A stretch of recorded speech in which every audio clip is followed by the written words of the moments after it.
Hello everyone, this is Bhavana and welcome to Saini academy. आज हम करेंगे class 10th chapter 3 which is pair of linear equation in two variable. So chapter का नाम है हमारा pair of linear equation in two variable, जिसमें हमें सबसे पहले समझना होगा कि लीनियर इक्वेशंस क्या होती है। तो एक इक्वेशन लिखते हैं हम 3x + 4 = 0। अब इस इक्वेशन को हम लीनियर इक्वेशन बोलेंगे। क्यों? क्योंकि इसमें वेरिएबल हमारा x है और वेरिएबल की पावर क्या है, 1 है। तो ऐसी इक्वेशन जिसमें वेरिएबल की पावर 1 हो उसको हम बोलते हैं लीनियर इक्वेशन। अब लीनियर इक्वेशन के आगे लिखा हुआ है इन टू वेरिएबल। ठीक है, मतलब वेरिएबल 2 होने चाहिए। अब देखो यहाँ पे तो एक ही वेरिएबल है x, मतलब हमें ऐसी इक्वेशन लिखनी है जिसमें 2 वेरिएबल हो। तो इसका मतलब ये इन टू वेरिएबल नहीं है। तो हम एक इक्वेशन लिखेंगे 3x + 4y + 2 = 0। अब इस इक्वेशन में देखो एक वेरिएबल है x और एक वेरिएबल है y। तो इस इक्वेशन में हमारे 2 वेरिएबल्स हैं, तो इसको हम बोलेंगे लीनियर इक्वेशन इन 2 वेरिएबल। अब आगे हमें लिखा हुआ pair of linear equation. Pair का मतलब क्या होता है, जोड़ा। ठीक है, मतलब 2 इक्वेशंस एक साथ होनी चाहिए। तो यहाँ तो एक ही इक्वेशन है, तो अब हम एक और इक्वेशन लेंगे 2x + 5y + 7 = 0। अब इन 2 इक्वेशंस को हम बोल सकते हैं that pair of linear equation in 2 variable, क्योंकि ये 2 जोड़े एक साथ है। इनमें जो भी वेरिएबल्स हैं उनकी पावर 1 है और इसमें 2 वेरिएबल्स हैं। So pair of linear equation in 2 variables की हमारी स्टैंडर्ड फॉर्म होती है a1x + b1y + c1 = 0। ठीक है, ये तो एक इक्वेशन होगी। दूसरी इक्वेशन भी लिखनी पड़ेगी। तो a2x + b2y + c2 = 0, जिसमें a1 b1 c1 a2 b2 c2 हमारे नेचुरल नंबर्स होते हैं। Okay, a1 is the coefficient of x, b1 is the coefficient of y, a2 is the coefficient of x and b2 is the coefficient of y। और c1 और c2 हमारी constant term होती है जिसके साथ कोई भी वेरिएबल नहीं होता। So pair of linear equation 2 variable की हमारी ये 2 स्टैंडर्ड फॉर्म होती है। अब इन 2 स्टैंडर्ड फॉर्म के अकॉर्डिंग हम क्वेश्चंस देखते हैं कि वो क्वेश्चंस कैसे सॉल्व होते हैं। अब इन इक्वेशंस को सॉल्व करने के हमारे पास 2 मेथड है। पहला होता है हमारा ग्राफिकल मेथड, जिसमें हम ग्राफ पे इक्वेशंस की लाइन ड्रॉ करके पता लगाते हैं कि वो इक्वेशंस कैसी हैं और इनके सॉल्यूशंस क्या क्या आएंगे, एक्स और वाई की क्या वैल्यूज आएंगी। और दूसरा हमारा मेथड होता है एल्जेब्रिक मेथड। इस मेथड में हम इक्वेशंस को सॉल्व करते हैं। तो अब सबसे पहले हम बात करेंगे ग्राफिकल मेथड की। सो ग्राफिकल मेथड में हमारा जो फर्स्ट मेथड हम देखते हैं, फर्स्ट मेथड में क्या है, हमें पता है स्टैंडर्ड फॉर्म हमारी इक्वेशंस की ये होती है पेयर ऑफ लीनियर इक्वेशंस में, जिसमें हम पहले मेथड में देखेंगे कि अगर हमारा a1 a2 is not equal to b1 b2 आता है तो क्या सिचुएशन होती है। तो इसको एक एग्जांपल से समझते हैं। मान लो हमने एक इक्वेशन ली 2x + 3y + 7 = 0 और सेकेंड इक्वेशन हम लेते हैं 5x + 4y + 3 = 0। अब इसमें a1 की वैल्यू क्या है, a1 है हमारा 2, b1 है हमारा 5, ओके, a2 है हमारा 5, b1 है हमारा 3 एंड b2 है हमारा 4। ठीक है, अब देखो क्या ये दोनों इक्वल है, यहाँ पे 2 है यहाँ 3 है, तो मतलब ये दोनों तो इक्वल नहीं है। यहाँ 5 है यहाँ 4 है, तो ये दोनों इक्वल नहीं है, तो इसका मतलब ये इक्वल नहीं है। तो जब भी a1 a2 is not equal to b1 b2 situation होती है तो इसके हमारे 3 पॉइंट्स बनते हैं। कि पहला हमारा पॉइंट होता है इंटरसेक्ट एट अ पॉइंट, कि इसकी जो भी हम लाइन ग्राफ पे ड्रॉ करेंगे वो लाइंस इंटरसेक्ट होंगी। ओके, सेकेंड पॉइंट हमारा बनता है इसमें दैट यूनिक सॉल्यूशन। इसमें बस एक ही सॉल्यूशन आएगा x का और एक ही सॉल्यूशन आएगा हमारा y का, मतलब x और y की एक एक वैल्यू बनती है। और अगर हमारा सॉल्यूशन आता है इसका मतलब ये इक्वेशन क्या है, कंसिस्टेंट है। सो इसको हम बोलेंगे कंसिस्टेंट पेयर ऑफ इक्वेशन। ठीक है, तो हम इस ग्राफिकल मेथड का जो फर्स्ट मेथड है जिसमें इंटरसेक्टिंग एट अ पॉइंट आता है, इसमें हम इक्वेशंस को देखते हैं, या तो हम देखकर भी पता लगा सकते हैं और हम ग्राफिकल मेथड के अकॉर्डिंग में अगर हम इसका ग्राफ ड्रॉ करेंगे, एक्स और वाई की वैल्यूज निकाल के पुट करेंगे, सो इसकी लाइंस कुछ इस तरह आएंगी जो एक ही पॉइंट पे इंटरसेक्ट होंगी। तो इसमें एक्स की भी एक ही वैल्यू आएगी और वाई की भी एक ही वैल्यू आएगी, तो इसलिए इसको बोला हुआ है यूनिक सॉल्यूशन। ओके, सो ये फर्स्ट मेथड था हमारा ग्राफिकल मेथड का इंटरसेक्टिंग लाइंस। सेकेंड पार्ट है हमारा ग्राफिकल मेथड का, ठीक है, जिसमें A1 A2 is equal to B1 B2 is not equal to C1 C2 आता है। अब इसकी एक एग्जांपल देखते हैं। मान लो हमने इक्वेशन ली 2x plus 4y plus 7 is equal to 0, 4x plus 8y plus 5 is equal to 0। अब इसमें A1 A2 B1 B2 की वैल्यूज लिखते हैं। A1 है हमारा 2, A2 है हमारा 4, B1 है हमारा 4, B2 है हमारा 8, C1 है हमारा 7 एंड C2 है हमारा 5। अब देखो ये 2/4, अब 2 और 4 तो कट हो रहे हैं, ये 1 पे कट होगा, ये 2 पे कट होगा, 1/2 आ गया। ऐसे ही 4 और 8 को कट करेंगे तो ये 1/2 आ गया। इसका मतलब हमारे नंबर्स क्या है, 1/2 is equal to 1/2 is equal to 7/5, जिसमें हम देख रहे हैं कि A1 A2 is equal to B1 B2, but ये C1 C2 के इक्वल नहीं है। तो मतलब ये यही वाली सिचुएशन बन गई है। तो जब भी A1 A2 is equal to B1 B2 is not equal to C1 C2 आता है तो उन लाइंस को हम बोलते हैं पैरेलल लाइंस। अगर हम इसका ग्राफ ड्रॉ करेंगे तो वो पैरेलल लाइंस बनेंगी उसकी। अगर हम x की वैल्यू कुछ भी पुट करते हैं, मान लो 0 पुट की, तो y की जो भी वैल्यू आएगी, ऐसे हम ग्राफ में एज्यूम करते हैं ना वैल्यूज। अगर हम इसका ग्राफ ड्रॉ करेंगे तो वो पैरेलल लाइंस आएंगे, मतलब ग्राफ ड्रॉ करेंगे तो दो ऐसी लाइंस आएंगी जो आपस में पैरेलल हो। सेकेंड सिचुएशन क्या होती है इसमें, अब देखो ये दोनों लाइंस पैरेलल है, मतलब ये दोनों कहीं पे भी इंटरसेक्ट नहीं होगी, तो इसका मतलब इसका कोई भी सॉल्यूशन नहीं आ सकता। तो हम लिखेंगे नो कॉमन सॉल्यूशन, ठीक है। थर्ड पॉइंट है हमारा, अब इसमें कोई कॉमन सॉल्यूशन आ ही नहीं रहा, मतलब कोई भी सॉल्यूशन इसका बनेगा ही नहीं, ना एक्स की कोई वैल्यू बनेगी ना वाई की कोई वैल्यू बनेगी। तो इसको हम बोलेंगे inconsistent pair of linear equation. तो इस पेयर को हम क्या बोलेंगे, इनकंसिस्टेंट। सो ये हमारा सेकंड पार्ट था ग्राफिकल मेथड का, पैरेलल लाइंस, जो जिसमें ये कंडीशन वेरीफाई होनी चाहिए।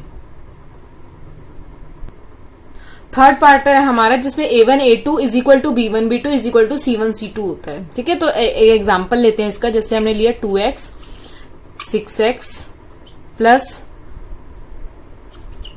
3y plus 9y plus 5 is equal to 0, 15 is equal to 0, ठीक है। अब इसको हम करते हैं A1 A2 की फॉर्म में लिखते हैं। A1 A2 है हमारा 2/6, B1 B2 है हमारा 3/9 एंड C1 C2 है हमारा 5/15। अगर हम इसको कट करते हैं तो आ जाएगा 1/3, ये भी हमारा 1/3 हो जाएगा और ये भी हमारा 1/3 हो जाएगा। इसका मतलब ये सारी वैल्यूज 1/3 है, ठीक है। सो इसका मतलब ये सिचुएशन यहाँ पे फॉलो हो रही है, A1 A2 is equal to B1 B2 is equal to C1 C2 आ रहा है। तो जब भी हमारी ये कंडीशन फॉलो होती है इक्वेशंस में, सो उसकी पॉइंट्स होते हैं हमारे, फर्स्ट है हमारा कोइंसिडेंट लाइंस। सो ये कोइंसिडेंट लाइंस की कंडीशंस हैं।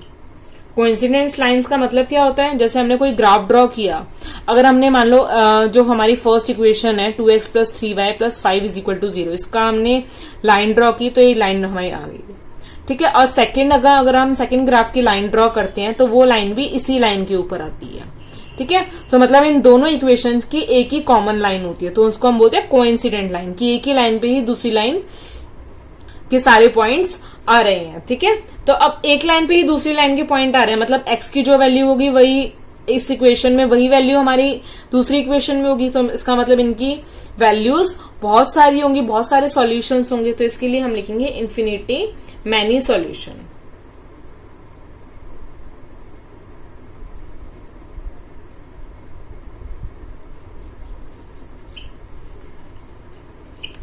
अब यहाँ पे हमारे बहुत सारे सॉल्यूशंस हैं, मतलब इस इक्वेशन में x और y की वैल्यूज तो आ रही है, तो इसको हम बोलेंगे consistent pair of linear equation.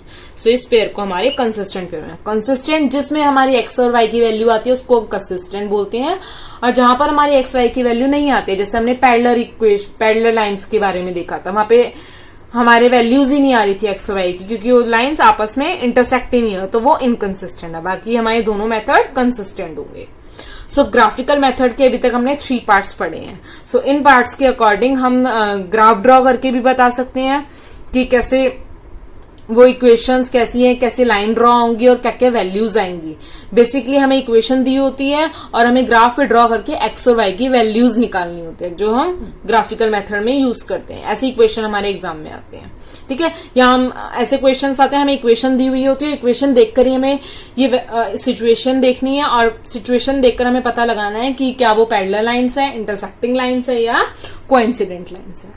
अब हम हमारे नेक्स्ट मेथड की ओर चलते हैं, जिससे हम एक्स और वाई की वैल्यूज फाइंड आउट करते हैं, जो है हमारा एल्जेब्रिक मेथड। एल्जेब्रिक मेथड में हमारा फर्स्ट मेथड होता है सब्स्टिट्यूशन मेथड,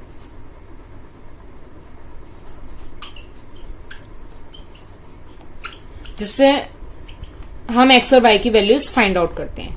सेकेंड मेथड हमारा होता है elimination method, and third method है हमारा क्रॉस मल्टीप्लीकेशन मेथड।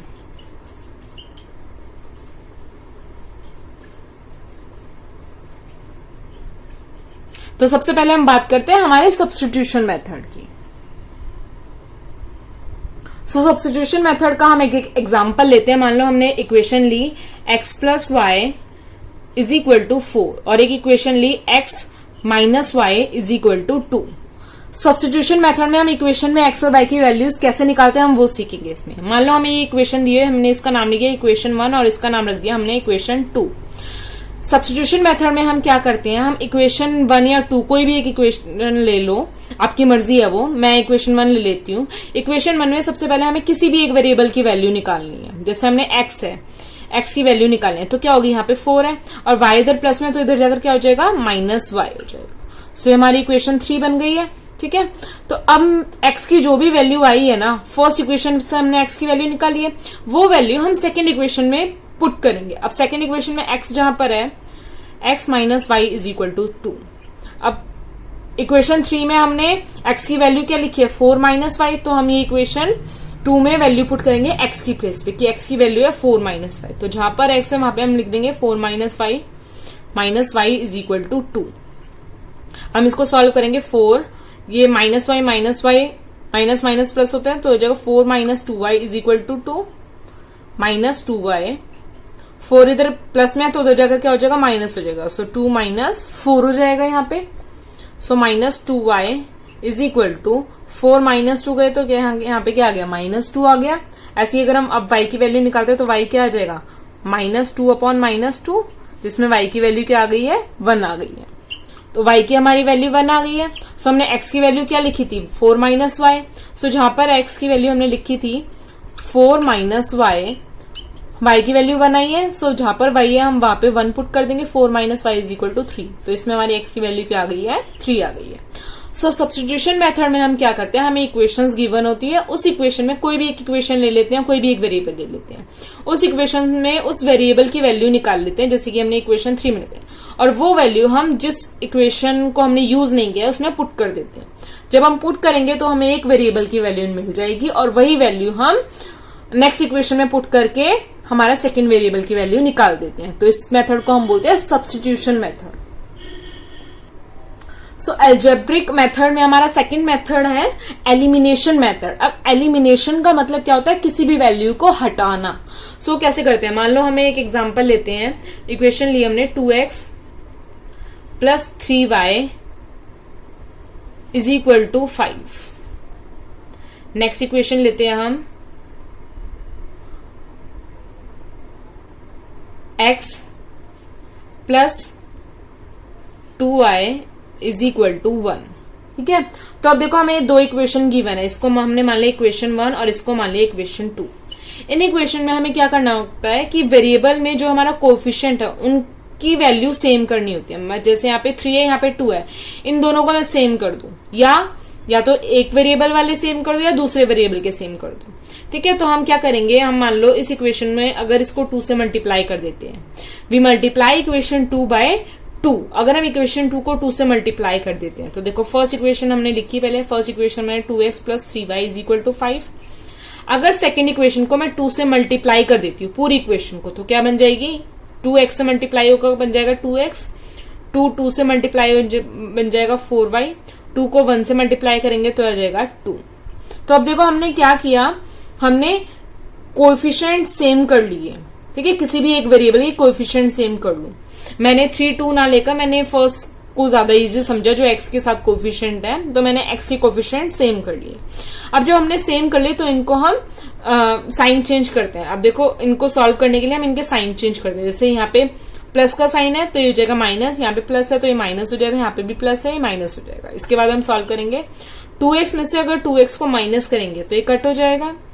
3 में से -4y को माइनस करेंगे तो आ जाएगा -y। 5 में से -2 को माइनस करेंगे तो आ जाएगा 3। अब देखो -y इज इक्वल टू 3 है तो माइनस हमारा उधर चला गया, तो y की वैल्यू क्या आ गई हमारी -3 आ गई। अब जो भी हमारी y की वैल्यू है, अब हमारे पास 1 2 3 4 इक्वेशन है, तो आप किसी भी इक्वेशन में पुट कर दो। मान लो मैंने चूज की कि मैं सेकंड इक्वेशन में पुट कर देती हूँ। सेकंड इक्वेशन में थी ना x + 2y = 1, वहां पे y की प्लेस पे अगर मैं -3 पुट करती हूँ, x + 2 - 3 = 1, x ये हो जाएगा -6 = 1, x -6 है इधर, उधर जाकर वो प्लस हो जाएगा। 1 + 6 x की वैल्यू क्या आ जाएगी 7 आ जाएगी। ठीक है, तो इस हमें x की वैल्यू भी मिल गई और y की वैल्यू भी मिल गई। तो एलिमिनेशन मेथड में हम क्या करते हैं, बेसिकली जो हमारे वेरिएबल्स होते हैं उनके कोएफिशिएंट सेम कर देते हैं। कोई भी एक कोएफिशिएंट दोनों का सेम कर दिया किसी भी एक वेरिएबल का, और उसके अकॉर्डिंग उसको एलिमिनेट कर देते हैं, हटा देते हैं और दूसरे वेरिएबल की वैल्यू निकालते हैं। जो वैल्यू हमारे सेकंड वेरिएबल की आएगी वही हम किसी भी इक्वेशन में पुट करके नेक्स्ट वेरिएबल की वैल्यू निकाल देते हैं। इसको हम एलिमिनेशन मेथड बोलते हैं। थर्ड मेथड है हमारा cross multiplication method. Cross multiplication method में हमें फॉर्मूला गिवन होता है, हमें इक्वेशन दी हुई थी, इक्वेशन से हमें a1 b1 c1 a2 b2 c2 की वैल्यूज सबसे पहले फाइंड आउट करनी होती है। और जब हमें वो वैल्यूज मिल जाती है, वो वैल्यूज हम इनमें उस प्लेस पे पुट कर देते हैं जहां जहां पे वैल्यूज लिखी गई है। तब जब वैल्यू पुट हो जाएगी उसको हम फिर उसके अकॉर्डिंग सॉल्व करते हैं। तो सबसे पहले हमें कोई भी इक्वेशन मिलती है उसको हमें जो हमारी स्टैंडर्ड फॉर्म होती है इक्वेशन उसमें पुट करना होता है। अब कुछ इक्वेशंस होती है जिसमें हमारी कांस्टेंट की वैल्यू इस साइड होती है, तो हमें उसको पहले हमारी लेफ्ट हैंड साइड लेकर आना पड़ता है, उसके बाद हम इक्वेशन को सॉल्व करते हैं। मान लो हमारे पास इक्वेशन गिवन है 2x + 3y = 5, x - y = 1। अभी देखो हमारी स्टैंडर्ड फॉर्म इक्वेशन तो ऐसी है कि c1 की वैल्यू हमारी लेफ्ट हैंड साइड है, तो मतलब हमें 5 को इस साइड लेकर आना पड़ेगा। सो ये क्या बन जाएगा -5 = 0, और ये क्या बन जाएगा -1 = 0। अब इसके अकॉर्डिंग हम a1 b1 a2 b2 c2 इन सब की वैल्यूज निकालेंगे। ठीक है, तो सबसे पहले हम वैल्यूज लिख लेते हैं। हमारी a1 की वैल्यू होगी 2, a2 की वैल्यू होगी हमारी 1, b1 की वैल्यू होगी हमारी 3, b2 वैल्यू होगी हमारी -1, c1 की वैल्यू होगी हमारी -5 और c2 की वैल्यू होगी हमारी -1। ये वैल्यूज पहले ही लिख लेते हैं तो हमें कंफ्यूजन नहीं होती है गलती की। ठीक है, सो हमने वैल्यूज लिख ली। अब वो वैल्यूज हम इस इक्वेशन में पुट करेंगे। सो x के नीचे है b1 c2, b1 है हमारा 3 और c2 है हमारा -1। सो b1 को अगर c2 से मल्टीप्लाई करेंगे तो क्या आ जाएगा -3 आ जाएगा, माइनस b2 c1, b2 है हमारा -1 और c1 है हमारा -5। -1 को -5 से मल्टीप्लाई करेंगे तो +5 आ जाएगा। यहाँ पे 5 लिखेंगे और आगे माइनस का साइन तो एज इट इज हम लिख देंगे y। नेक्स्ट है हमारा c1 a2, c1 को a2 से मल्टीप्लाई करना है। c1 है हमारा -5 और a2 है हमारा 2, a2 है हमारा 1। सो c1 को a2 से मल्टीप्लाई करेंगे, -5 को 1 से मल्टीप्लाई करेंगे तो -5 आएगा, माइनस c2 a1। अब c2 को a1 से मल्टीप्लाई करना है, तो c2 है हमारा -1 और a1 है हमारा 2। इसको मल्टीप्लाई करेंगे तो -2 आएगा। सो -2 है और यहाँ पे देखो माइनस का साइन ऑलरेडी है तो ये प्लस बन जाएगा, +2 = 1/a1 b2। a1 है हमारा 2 और b2 है हमारा -1। 2 को -1 से मल्टीप्लाई करेंगे तो क्या आ जाएगा, -2 आएगा, माइनस a2 b1। अब a2 है हमारा 1 और b1 की वैल्यू है हमारी 3। 1 को 3 से मल्टीप्लाई करेंगे तो क्या आ जाएगा, -3 आ जाएगा। इसको हम आगे सॉल्व करते हैं। x अपॉन -3 -5 अगर हम सॉल्व करेंगे -8 हो जाएगा, = y -5 +2 तो ये जाएगा -3 = 1/-5। हमें x और y की वैल्यू निकालनी है, तो हम इन दोनों इक्वेशंस को इक्वल रखेंगे। x -8 = 1/-5। ठीक है, इसके अकॉर्डिंग में x की वैल्यू निकालेंगे तो देखो 8 इधर डिवाइड में हो जाएगा, क्या हो जाएगा मल्टीप्लाई हो जाएगा। सो क्या हो जाएगा -8 अपॉन -5, माइनस माइनस कट हो जाएगा हमारा। सो x की वैल्यू क्या आ जाएगी हमारी 8 अपॉन 5। ऐसे ही हम y की वैल्यू निकालते हैं, y को -1 अपॉन 5 के इक्वल रखते हैं, y -3 is equal to -1 upon 5। ऐसे ही 3 इधर डिवाइड में तो उधर जाकर मल्टीप्लाई में हो जाएगा, ऊपर जाएगा। सो जाएगा माइनस तो पहले ही था यहाँ पे -3, तो माइनस माइनस कट हो जाएंगे। सो y की वैल्यू क्या आ जाएगी हमारी 3 अपॉन 5। सो ये क्रॉस मल्टीप्लीकेशन मेथड को यूज करते हुए भी हम x और y की वैल्यूज फाइंड आउट करते हैं। तो इस चैप्टर में अब हमने 2 मेथड्स पढ़े हैं, graphical methods and algebraic method, जिसमें सब मेथड्स हमारे 3 मेथड्स हैं जो हम ग्राफ से भी यूज करके निकाल सकते हैं x और y की वैल्यूज, और हम एल्जेब्रिक मेथड यूज करके भी वैल्यूज निकाल सकते हैं। सो इसी के साथ हमारा चैप्टर 3 का इंट्रोडक्शन कंप्लीट होता है। नेक्स्ट वीडियो में हम स्टार्ट करेंगे विद एक्सरसाइज 3.1। तब तक के लिए good luck and keep learning.